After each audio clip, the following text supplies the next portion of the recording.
Welcome.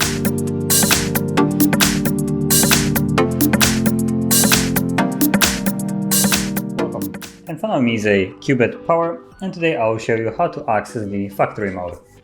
So to get started, we'll need to power off the device, hold power key and then select power off. And once it's off, we want to hold volume down and power key. So let's wait for it to actually shut off. Okay, so volume down and power key.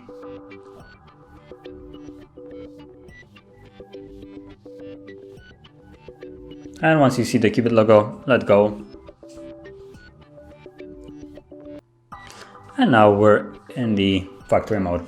So from here you want to use volume down to navigate, like so. And from here we can run certain diagnostics with the two first ones. I think the first one is automatic, then the second one is manual. And so whatever with eMMC is basically a hard reset of the device. And the second last thing would be reset. And you confirm whatever you select with power key, like so. So I'm basically rebooting the device now.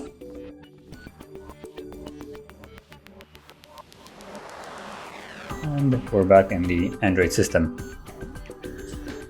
So that is basically how you access the factory mode and also leave it. And if you found this video helpful, don't forget to hit like, subscribe, and thanks for watching.